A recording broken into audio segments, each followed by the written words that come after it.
Welcome back to Jikoni Magic's Meza. Today I'll be cooking meatballs that are eggless and do not contain breadcrumbs. I use a lot of vegetables which ensure that the meatballs remain moist and tender. I will explain more in detail as we go along. To my mixing bowl, I started by adding 500 grams of minced meat which has been minced twice. This fine mince helps the minced meat not to fall apart when being cooked, considering that I will not be using eggs for binding. Then I added sausage meat.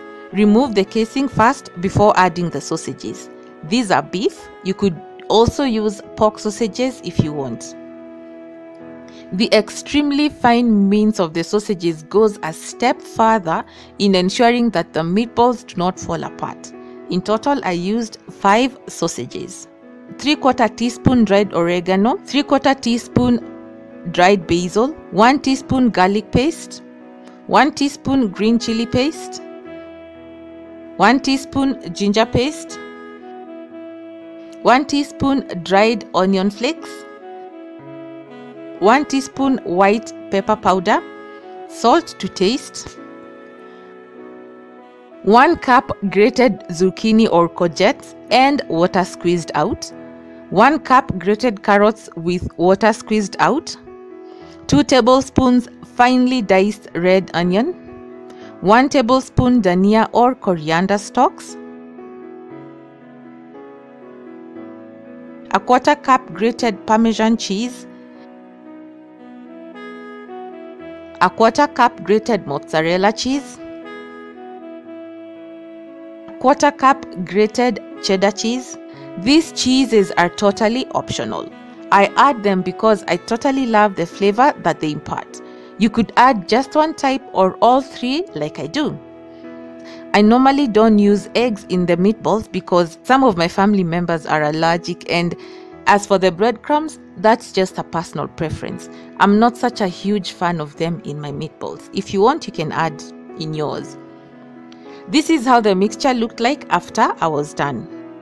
Once all the ingredients were well combined, I started dividing them. I scooped them out using a tablespoon and rolled them very lightly to make balls. You can make them bigger or smaller than this depending on your needs. If you make them using a tablespoon like I did, you'll end up with between 28 to 30 balls. Next, I browned them in batches in a little bit of oil that had been heated on moderate heat. Give each side about 2 minutes to brown and form a nice crust before turning them.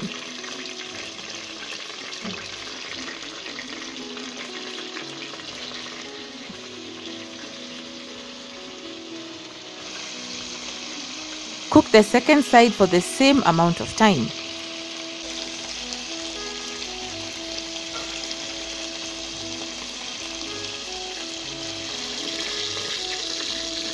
Once all the meatballs were browned, I added a full cup of diced red onions to the same oil.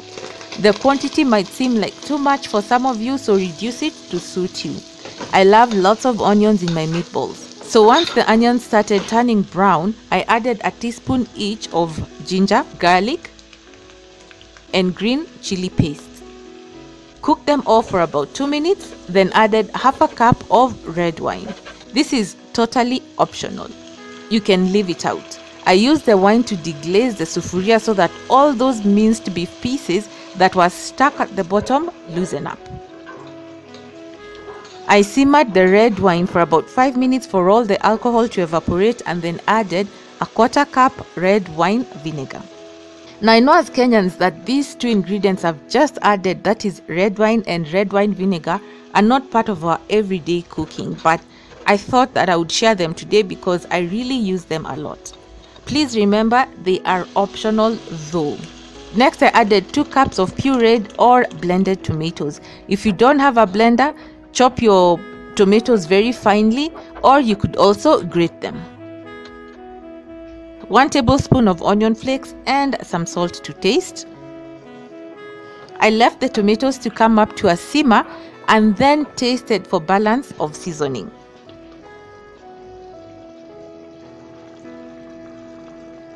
I felt like the salt was on the lower side, and therefore I added 2 beef cubes. I was careful not to add too many of them because they are very salty. Then I added 2 teaspoons of honey because I like it when my meatballs have a sweet note to them.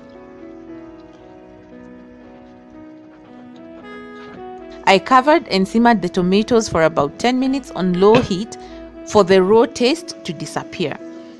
By this time, the tomatoes had really cooked and thickened, so I added a little bit of water to loosen them up because I needed to simmer the meatballs in the sauce for about 20 minutes.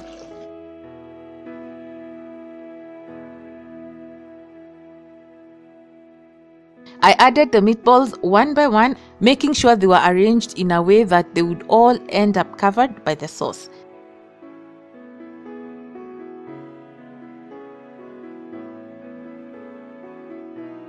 And since the sauce wasn't sufficient enough to cover the meatballs, I added just a little bit more water.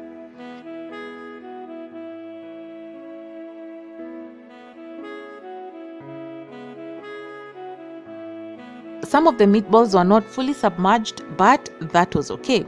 As the meatballs are simmering, let me share with you other ways that I prepare the meatballs. I roll them into larger balls than the ones I showed you earlier and then arrange them on a baking tray lined with foil paper and bake them uncovered at 200 degrees centigrade for 20 minutes or until the center is no longer pink. Once done, they'll still be nicely brown and very soft to the touch.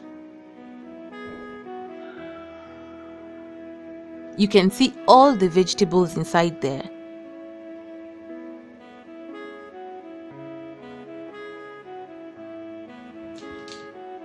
They will still be very moist on the inside courtesy of all the vegetables.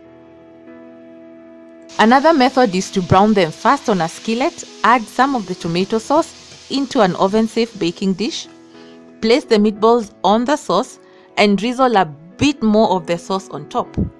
Sprinkle your favorite cheese on them, cover with foil and bake at 200 degrees centigrade for 15 minutes while covered and a further 5 minutes uncovered. And this is how they turn out. Look at all that cheese pool. Beautiful.